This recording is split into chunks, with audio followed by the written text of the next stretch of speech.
You have to destroy the power of the evil one. సాతాను యొక్క అధికారం అంతటిని కూడా నశింపజేయాలి. Everywhere there is disturbance. Everywhere there is disturbance. ఎక్కడ చూసినా కూడా ఆటంకాలే. That devil also destroy the work of God. సాతాను దేవుని పనులన్నిటిని ఆటంకపరచాలి. Even here also, that devil does not want work of God going on prosperously. ఇక్కడ చూసినా కూడా సాతాను దేవుని పని ఎంతో చక్కగా జరుగుటని ఎంతగానో ఆటంకపరుస్తున్నాడు. What is the defeat and what is the disturbance? ఏంటి ఆ ఓటమి లేదా ఆటంకం ఏంటి? Then let's turn to Luke 18th chapter లూకా సువార్త 18వ అధ్యాయం చూద్దాము. and verse 1. మొదటి వచనము. What we have to do now? మరి ఈ సమయంలో మనం ఏం చేయాలి? Jesus said, men ought to pray always, not to faint. 18 మొదటి వచనం. వారు విసుకక నిత్యము ప్రార్థన చేయుచుండవలెను. Yeah, we are fainting. We are vexed. మనము విసిగిపోతున్నాము. I cannot pray 3 hours. నేను 3 గంటలు I cannot pray 2 hours. లేదా 3 గంటలు చేయలేను, 2 గంటలు I cannot pray the whole night. నేను రాత్రంతా ఉండలేను ప్రార్థనలో. That is the weakness in you. అది నీలో ఉన్నటువంటి బలహీనత. The devil wants to use that weakness. సాతాను ఆ బలహీనతను, నీలో ఉన్నటువంటి ఆ బలహీనతను వాడుకోవాలనుకుంటున్నాడు. You do not want to wake up all the night and pray. నీవు రాత్రంతా మెలకువగుండి ప్రార్థించాలని అనుకోవు. The devil is disturbing your mind, సాతాను నీ మనసును ఆటంకపరుస్తూ ఉన్నాడు. unnecessarily destroying your peace. అనవసరంగా నీ యొక్క సమాధానాన్ని వాడు He ఆటంకపరుస్తున్నాడు. doesn't, that devil doesn't want you to pray and pray and pray and pray.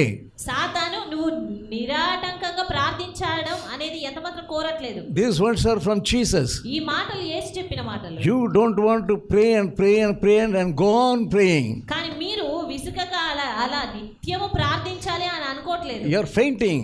మీరు విసిగిపోతున్నారు. You are becoming weak. బలహీన పడుతున్నారు. That is lack in your prayer life. మరి నీ ప్రార్థన జీవితంలో ఉన్నటువంటి ఆ యొక్క లేమి అదే. You give some excuse or other. మీరు ఒక సాకు లేకపోతే మరొక సాకు చెప్తారు. Jesus told about an incident here. యేసుక్రీస్తు ఇక్కడ ఒక సంఘటన విషయమై చెప్తూ ఉన్నారు. About a widow and the unjust judge. విధవరాలి గూర్చి అన్యాయస్తుడైన న్యాయాధిపతి గూర్చి చెప్పారు. The widow goes to this judge to avenge of her adversary. కానీ ఆ యొక్క విధవరాలు మరి ఆ అన్యాయస్తుడైన న్యాయాధిపతి యొద్దకు వెళ్ళి తన యొక్క వ్యాజ్యము తీర్చమని చెప్తా ఉంది. 4th verse. అతడు కొంతకాలం ఒప్పకపోయెను. తర్వాత అతడు, నేను దేవునికి భయపడకయు మనుషులను లక్ష్య పెట్టకయు ఉండినను. Yeah, you are praying and praying, మీరు ప్రార్థిస్తూ ఉన్నారు, but it's not working out. అయినప్పటికీ అది కార్యం చూడట్లేదు. What are you doing? మరి ఏం చేస్తున్నారు? You are not going again. మీరు మళ్ళీ వెళ్ళట్లేదు. What do we see about this widow? ఇక్కడ విధవరాలి గురించి మనం ఏం చూస్తున్నాం? An ordinary widow. ఒక సాధారణమైన విధవరాలు ఆమె. Again and again, again and again, again and again she was going. అయినప్పటికీ మళ్ళీ ఆమె వెళ్తూనే ఉంది. Though he was not acting upon it. ఆ న్యాయాధిపతి ఆమె విషయమై సంతోషంగా లేకున్నా 4th verse, what did he think? అతడు ఏమనుకుంటున్నాడు? Though I fear not God, నేను దేవునికి భయపడని వాడనైనప్పటికీ, nor regard man, మనుషులను లక్ష్యకు పెట్టకపోయినా, and if for this woman troubleth me, ఈ విధవరాలు నన్ను తొందర పెట్టుచున్నది, I will avenge her. కనుక ఇంకా ఆమెకు న్యాయం తీరుస్తాను. Why did Jesus say like this? మరి యేసుక్రీస్తు ఎందుకు ఈ మాటలు చెప్పారు? Because you Christians are sleeping. ఎందుకంటే క్రైస్తవులుగా మీరు ఎలా ఉన్నారంటే అన్ని వేళలా నిద్రపోయేవారుగా ఉన్నారు. And 7th verse. 7వ వచనము. దేవుడు తాను ఏర్పరచుకొనిన వారు దివారాత్రులు తన్ను గూర్చి మొరపెట్టుకొనుచుండగా వారికి న్యాయము తీర్చడా? ఆయన వారికి త్వరగా న్యాయం తీర్చు. You must believe it. మీరు దాన్ని నమ్మాలి. You are elected by God. మీరు దేవుని చేత ఏర్పరచుకొనబడిన వారు. And he will certainly hear your prayer. నిశ్చయంగా ఆయన మరి మీ ప్రార్థనలు వింటాడు. He will really listen to your interceding. మరి ఆయన నిజంగానే మీ విజ్ఞాపనల వైపు ఆలకిస్తా ఉన్నాడు. You don't have the faith that you are elected by God. మీకు దేవుడి చేత మేము ఎన్నిక చేయబడ్డ వారము అని నమ్మకం లేదు. You are his own elect. మీరు ఆయన ఏర్పరచుకొనిన వారు. Again we see Matthew 11th chapter and 12th verse. మత్తయి సువార్త 11వ అధ్యాయము 12వ వచనం చూద్దాం. From the days of John the Baptist until this day the kingdom of heaven suffereth violence, and violent take it by force. బాప్తిస్మం ఇచ్చు యోహాను దినములు మొదలుకొని ఇప్పటి వరకు పరలోక రాజ్యము బలత్కారంగా పట్టబడుచున్నది, బలత్కారులు దానిని ఆక్రమించుకొంచున్నారు. You think over it. You must become violent. మీరు బలత్కారులుగా ఉండాలి. You are not an ordinary person. సాధారణమైన వ్యక్తులు కాదు మీరు. You are a warrior. మీరు యోధులు. You are a conqueror. మీరు విజయము You పొందినవారు. are a victor. మీరు జయశీలులు.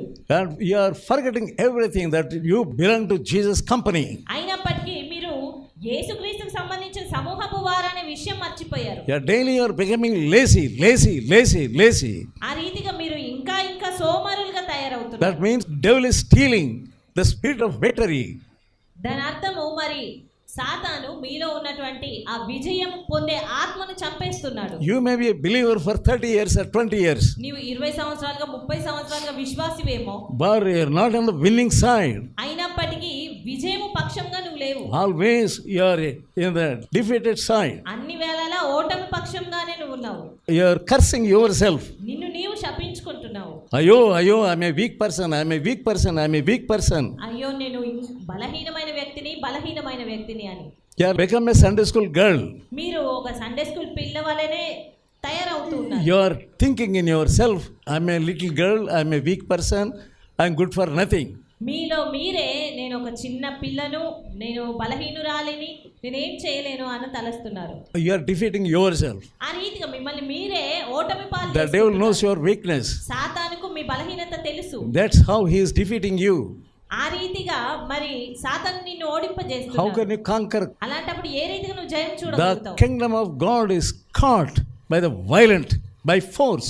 మరి దేవుని రాజ్యం అయితే బలత్కారుల చేత బలవంతంగా అది ఆక్రమించబడుతుంది. The devil